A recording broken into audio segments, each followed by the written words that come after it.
Hello dear 1000 PS friends, and as always a warm welcome, this time from the grand finale of our 1000 PS Trackdays 2025 with two new models, two rather exotic ones because maybe we're right in the middle of a change. More and more new manufacturers are entering the market and we thought, well, QJ Motors keeps showing off new bikes at EICMA one after the other, so why don't we actually test them? That's why Gregor and I grabbed two of these sport bikes, one 550, the other 921, and spent 4 full days hammering them around the track. And now we're going to tell you how they performed there and also what they're like in everyday riding.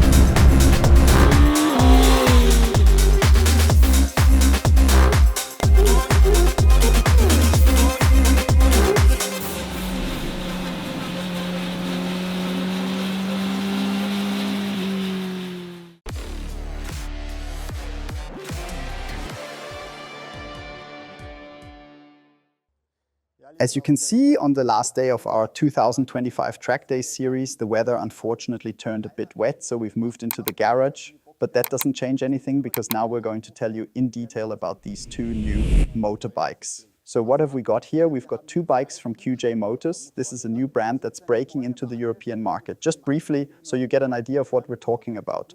Last year, QJ Motors presented over 40 new models at EICMA, and this year, rumor has it, they'll be unveiling another 20 to 30, which means we're talking about quite a large manufacturer in China, now making a serious push to enter the European market. And we thought, even though at the beginning I got a few laughs for the idea, let's take two of these sport bikes and put them to the test. Here we've got the SRK 600 RS and the SRK 921 RR. Two super sport machines, or sport bikes if you like, from this brand that are comparatively affordable. In Austria we're talking just under 7,000 euros for the 600 and just under 14,000 for the 921. So they're really positioned at a very attractive price point. And at first glance you'd think these two bikes are, well, fairly similar. But in reality the differences are huge because the 600 runs a twin-cylinder engine while the 900 comes with a 4-cylinder. And some of you might already have noticed it. The 921 does look a bit like an older MV Agusta. Well, there's a reason for that, because back around 2020, QJ Motors actually had a partnership with MV Agusta. And that's why this bike carries such a resemblance to those Italian premium races. There's quite a bit of MV Agusta know-how and technology built into it. While the QJ SRK 600 RS is pretty much an in-house development, but hang on, it does have a sister model. It's actually identical to the Benelli Tornado. Why is that? Well, by now QJ Motors also owns the rights to Benelli, which means the Benelli bikes basically come from QJ Motors too. Before I dive any deeper into the technical details of one bike or the other, I'd like to bring Gregor in, because Gregor, our world traveler, actually jumped on his Tenere on the other side of the world and rode through dreadful weather to join us here. And now Gregor's the one who will give you a bit of a gut feeling impression. What's it like to ride the smaller one and what's it like on the bigger one?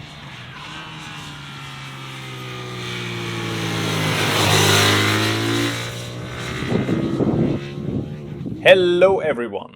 Gregor, we're riding two sport bikes here from QJ, a brand that's still fairly exotic on our market. You're not exactly the typical track rider, but this year you've been showing up at more and more of our track days and giving it a bit of a go. So I'd really like to hear your first impression. You've ridden both of them now. How do you feel as someone who's still relatively new to the circuit on these two bikes?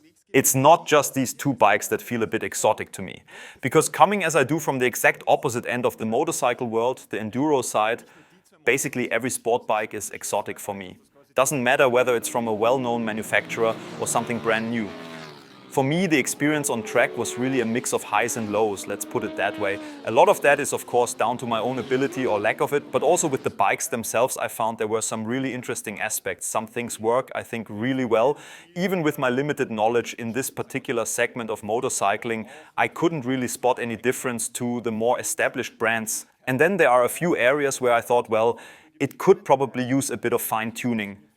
I rode the smaller one a lot more, simply because regardless of track riding, I believe with small bikes you learn the basics properly first. Because first you've got to nail the riding technique, get the movement smooth and hit your lines properly, whether on the road or on track. And only once you've got that, then you can start adding more horsepower to go faster, quicker, more spectacular. Now Kujimoto, well, the smaller model here is called the SRK 600 RS. It's not the only bike going in this super sport direction, but it does use a parallel twin. Of course, that feels a bit different on track. Coming from a 4-cylinder, you'd normally expect longer gearing, high revs, but that's not the case here. On top of that, with 56 horsepower, you notice they've had to keep the gearing quite short to make sure something's happening, which means at the Pannonia ring you're shifting like mad. That said, I think the engine does respond nicely. It's got decent torque. Even though it probably didn't make much sense with its power curve, I still tried to rev it all the way out just so I wouldn't have to shift even more, to give myself as much space as possible between gear changes. Still, I probably bounced off the limiter 10 times a lap. It's just not that easy. Another challenge is the ergonomics. On the 600, I find the riding position quite cramped. I'd say you probably feel most comfortable if you're around 1.70 m, maybe 1.75, or even shorter, of course.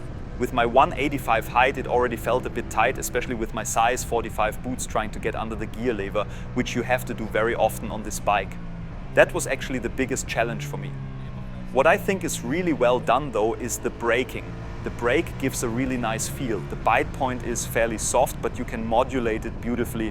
So I actually dared to trail brake properly into the corners once the tires, which by the way also worked really well for the pace I'm capable of, had warmed up. After the warm-up lap, I was already braking it in quite confidently, as much as I could, even loading the front right to the apex. That gave me a good feeling.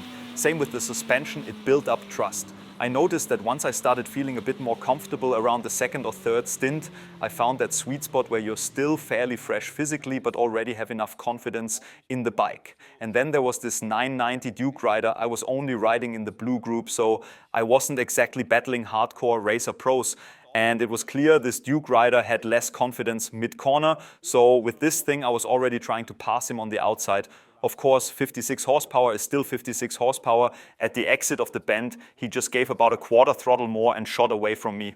But it was a good sign that the confidence on the bike after that first bedding in period really came together nicely. Now moving on to the big obvious difference, and the one that shows this machine means business, but at the same time, because of my unfamiliarity with the whole segment, makes life a bit harder for me. And that's the ergonomics. Just look at where the bars are placed on the 921. They're mounted below the top yoke, down at the fork crown. That's serious stuff. And I found it a bit tricky to stay relaxed in the arms with the bars set that low to really find a natural position. Other than that though, the brakes are sharper, better, and still with a good feel. The suspension, as far as I could judge, wasn't excessively stiff, which I was actually quite glad about. Sure, if someone's really quick, they might wish for a firmer setup, but for me, the suspension felt spot on. From an ergonomic point of view, it was still a bit of a challenge, but there's more space than on the smaller bike, so it's better suited to taller riders as well.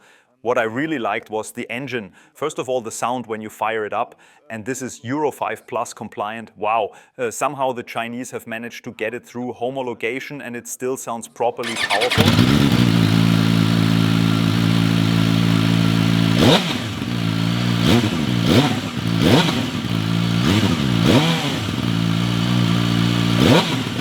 Visually too, it looks really sharp. The throttle response was just a touch too sharp for me. We were in sport mode, of course, so I probably could have reconfigured it, but I didn't spend that much time on this bike and I didn't really want to fiddle around too much since we were swapping constantly. The throttle had this slight on-off reaction, so even if you rolled it on gently, there was still a bit of a jolt. A skilled rider who can keep things neat, braking smoothly right to the apex, then cracking the throttle open once and firing it out of the corner, wouldn't be bothered by it. But for me, since I don't have the technique nailed, what often happened was I'd be braking into the corner, then think, oh damn, brake too early, roll on the throttle again, then realize, now the corner's tightening, and roll off again. Which meant I was sometimes braking multiple times per corner with these little jolts. And as a beginner, that doesn't feel so great. In terms of handling, I'd say it's not overly agile, but it's not sluggish either. More harmonious, really. There's no sudden tipping point. that actually helped me focus on making my movements smoother, working on that hang-off style so the whole body motion flowed. And this characteristic of not being twitchy, not being too agile, actually helped, because you can increase lean angle bit by bit, degree by degree, and still have time to think, is this right? Am I relaxed? Though smooth I rarely was, but that's not down to the bike, that's down to me. I'll just need more track days next year. Fair enough. Wonderful. Gregor, thank you for your not so short feedback, but that's exactly why you're here. That's what you're paid for. Thanks a lot. Now he can go back to riding his Ténéré.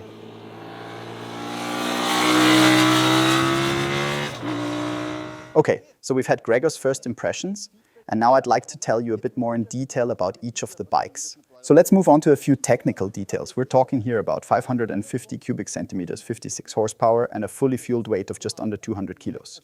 But what QJ has done very cleverly, and I think many of the newer manufacturers could really take a leaf out of their book, is they've built a properly solid motorcycle. It comes with high quality components. For example, it's fitted with a fully adjustable Mazzocchi fork. It's got Brembo brakes. The electronics package isn't half bad either. We've got ABS, traction control, and even cruise control.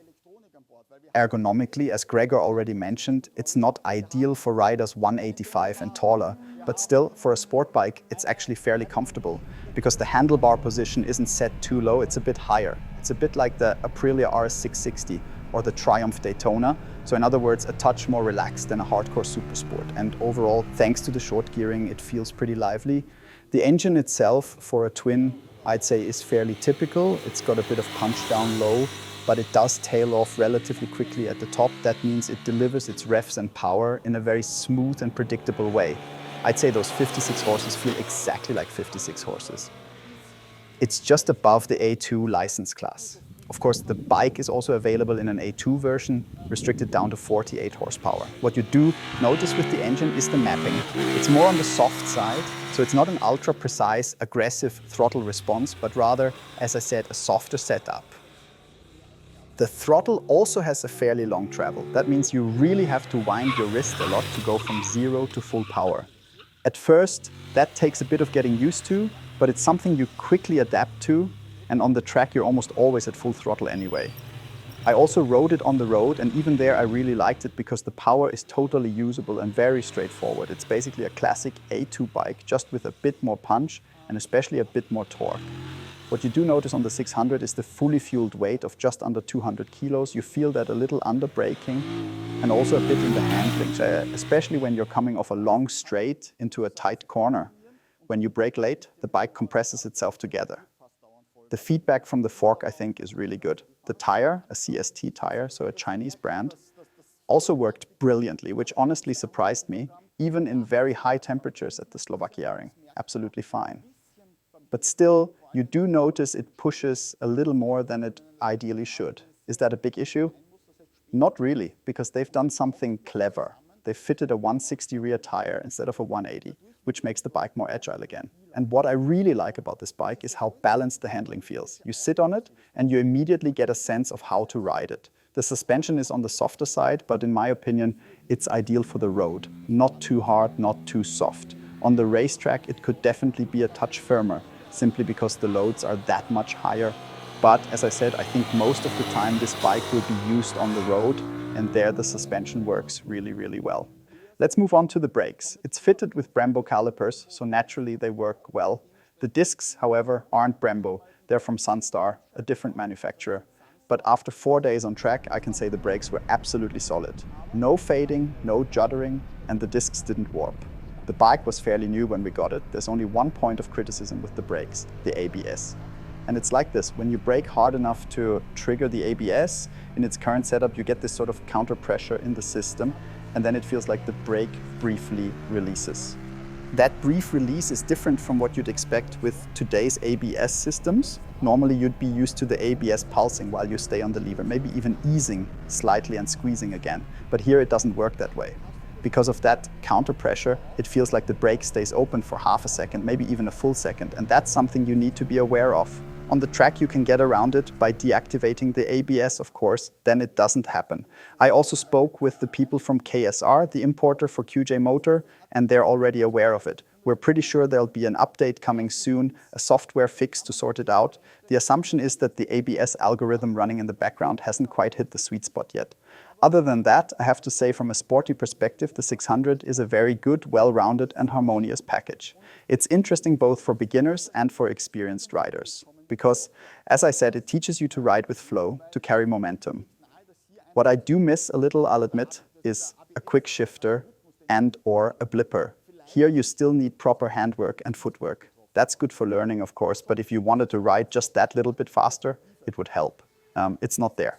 But that's also down to the very attractive price point. We do have traction control, and I should mention it works absolutely fine on the road. On the track though, you trigger it more often, especially when you're cranking the throttle hard out of tighter bends. And in that case, it's not the most sophisticated traction control. It comes in quite late and then harshly. It really cuts the power completely, then hands it back again. That takes some getting used to, but I have to say, you can also work around it. Because once you know, after it's happened once or twice in a lap, you think, okay, even though it's not a hugely powerful bike, I can't just whack the throttle wide open, I need to feed it in more smoothly. And then you try to ride just below the point where traction control intervenes, which again teaches you to be gentle on the throttle, and that works. So if you avoid snapping it open, you don't reach the traction control's threshold. That way you learn to carry more feel out of the corner, and it works perfectly. I even have to admit the traction control on the 600 probably saved me from a high-sider once out on the road. I was turning in and hadn't noticed how slick the surface was. So I just thought, well, 56 horsepower, and pinned it. Yes, and thank goodness for that, because the surface there was really rutted and chewed up by buses or something like that. And I think without traction control, I'd have gone down. Apart from that, in terms of equipment, as I said, you really get a lot on board. We've even got both USB-C and USB-A sockets.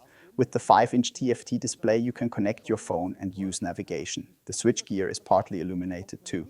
So honestly, QJ has really tried to pack a lot into the 600, and with a price of 7,000 euros in Austria, you've got to say that's about on par with A2 bikes, in some cases even below. And for that money, you get a very respectable motorcycle. One that gave me loads of fun at the Slovakiering and also at the Pannoniering. Hats off, I have to say. That's a bike you can genuinely go out and buy with confidence. So I think that's everything said about the little sister. Now let's move on to the big one. And I think I already mentioned it at the start. This bike oozes MV Agusta flair, which isn't hard to see because there really is a lot of MV Agusta in here. And that helps the bike a great deal. With the little one, I was genuinely excited about the test, but with the big one, I was a bit more cautious because here you're stepping into a category of bikes like the Yamaha R9, and in that class, you've got to deliver. A new manufacturer can't afford to slip up there. I picked it up, took it out for a bit on the road, and thought, actually, this isn't bad at all. Then I put it on the scales, fully fueled, 230.5 kilos. That's not exactly a lightweight for the class, but it's fine because you do get a single-sided swing arm, you've got a 4-cylinder, and it's fitted with high-quality components. That does add a bit of weight, of course, but my first impression out on the road was this. As Gregor already mentioned, you've got quite a sporty riding position. The bars are mounted under the top yoke. The seat height is 835 millimeters, which is fine for the class, but still on the taller side. The bike's narrow at the waist, so you've got a slim standover, but the tank isn't all that short, which means you end up leaning quite a lot onto your wrists. On track, that's absolutely fantastic because you get a really nice feel for the front end and you always know exactly what the front wheel's doing. On the road though, it's more demanding. What also struck me on the road was the engine. We've got a 921cc 4-cylinder. This engine is in effect a licensed version of an older MV Agusta power plant. The interesting part is that it doesn't have that classic pure 4-cylinder character. It actually reminds me a lot of the Z900's engine because it's unbelievably linear. It revs up to around 10,000, 10.5, delivering 130 horsepower and 93 Newton meters of torque. But from 4,000 right up to the limiter, it just pulls dead straight with no explosive power kick anywhere in between. It just drives consistently through the rev range, very much like the Z900. And that makes it very manageable, very controllable. You can ride it predictably without ever worrying that a twist of the throttle will suddenly unleash something wild. What I did notice on the motorway though was a certain constant speed judder. You don't feel it when you're rolling the throttle on and off, but when you hold a steady speed, as the name suggests, you really notice it. I had it in almost every gear, at almost every rev range. I think the mapping here still needs a bit of fine tuning, and that links to another point I noticed with the engine. Its response on throttle roll off. It's there. And sometimes, not always, but sometimes when you shut the throttle quickly from full gas, especially at high revs, the engine kind of pushes on a little. It's not severe, but you do think for a moment, hang on, I've already closed the throttle. And yet it carries on for a couple of meters. Not a big deal, but it's there. We even had Martin Bauer take it out for a few laps because I wanted to know from him as well. Am I maybe imagining it or being too critical? So, what did Martin say? He rode it here at the Pannoniering, came back into the pits and basically confirmed exactly what I felt. But he added one important point, and that's probably useful for you as potential customers too. The engine mapping works well, but it's maybe missing that last 5% of fine-tuning.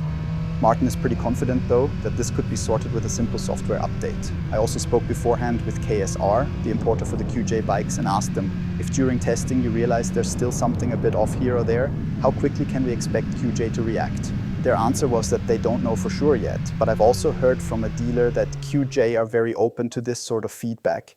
If they're told a certain detail needs refining, they usually move on it quite quickly, which makes sense. As this is the very first 921 in Austria, we got it straight from the showroom. I picked it up with just 60 kilometers on the clock, so it's entirely possible and not unusual for a brand like QJ that these kinds of things will get ironed out either a few months after purchase or at the first 1,000 kilometer service. Now, let's talk a bit more about the ergonomics on this bike. Gregor already mentioned that it has a very sporty riding position, which takes a bit of getting used to. We all noticed that. The clip-ons are set quite far inwards, which feels a bit old school. The current trend is to angle them more outwards so that under hard braking at high speed, you can brace yourself better and relieve some of the strain. With the bars angled further in, it feels a little different at first, especially since the steering lock isn't perfectly sorted either. If you've got bigger hands and you turn the bars fully left or right, it can happen that your thumb brushes the frame. That too, I think, is something that could easily be solved. As if you could adjust the clip-ons, maybe just rotate them out a few degrees, the issue would be gone. Apart from that, I actually find the ergonomics quite well executed for a sport bike. It reminds me a little of the Yamaha R9. I'd say the R9 is perhaps a touch more radical still, but it's clear that this one is far more aggressive in its riding position than the little 600. Now let's get to the most important aspects of this motorcycle besides the engine, the chassis and the riding dynamics. What we've basically got here is a one-to-one copy of the older generation MV Agusta frame construction. So, a steel trellis frame combined with aluminium parts. It's got a single-sided swing arm that, together with the wheel, looks pretty much identical to what MV Agusta used to run. We've got a fully adjustable Marzocchi fork. We've got a fully adjustable rear shock. You can even tweak the swing arm angle slightly via a push rod. And we've got Brembo Stylema brakes fitted. So in terms of suspension and chassis, it's fully loaded. And that's exactly how it rides, rock solid. As Gregor already mentioned, there is a certain basic sluggishness to it. And that's true, we all felt that. So this bike definitely sits more on the very stable side than on the nimble side. But that brings a clear advantage. Once you're going properly quick, this bike gives you loads of feedback. It communicates a great sense of security. Even in long sweepers, with heavy lean angles in fast corners, you can feel how firmly the bike is planted. And of course, the sporty tires help a lot too. From the factory, it comes with Pirelli Diablo Rosso 4 tires, a very sporty road tire. They didn't cut corners here either. We've even got a Marzocchi steering damper and it's adjustable too. From the factory, it's set to the softest setting, but that's fine. There's no wobble up front at all. Even on the back straight at the Pannoniering, where there's a little crest, the bike stayed absolutely stable. Brilliant. As for the brakes, as I mentioned, we've got Brembo Stylema calipers, lean sensitive ABS, and it all works really well. No fading, a sharp and defined bite point, and the ABS intervenes very smoothly and unobtrusively. We've also got traction control on board, and honestly, I never really noticed it cutting in. I just rode and always felt the tires and chassis were giving me enough grip that the traction control never made itself felt. That's why we had Martin Bauer try it as well. He did a few laps and came back saying, "Philipp, the traction control? Nothing to complain about, it's absolutely fine. Same with the ABS. It doesn't hold you back, it actually helps you go faster." So for us average riders, the electronics package is tuned spot on. What more could you want? That's really well sorted. We also get a 5-inch TFT display with connectivity and so on. I have to say though, I find the menu navigation on the smaller bike a little better sorted than on the bigger one. There's also cruise control, which works well. The traction control can be switched off quite easily too. You just hold down a button for a few seconds. What's not so easy to change though is the riding mode. And I find that a bit odd for a sport bike. We've got two modes available, normal and sport, but you don't just have a switch or button you can quickly press while riding. No, you have to go into the menu, then into a submenu, and only then can you switch modes. So during riding, it's practically impossible, or at least not recommended. Something else we've got, funnily enough, on both models, is a tire pressure monitoring system. It's clearly displayed on the screen. On the smaller one, you even get a tire temperature sensor, although during the test, its accuracy was a bit off, both in pressure and in temperature. At the Slovakia, I kept checking and measuring, and on the 600, the pressure deviation was around 0.1 to 0.2 bar on average. The temperature difference was larger. Why? Because we can only measure the temperature at the contact patch, but the sensor probably measures inside near the rim. So there were differences of about 20 to 25 degrees. On the 921, though, the tire pressure readout was extremely precise. I'd say it was almost bang on to the 10th of a bar. When I first got it, the front tire was a little low, and I even got a warning for it. I went to the petrol station, adjusted the pressure, and then checked it again on the display. It matched exactly.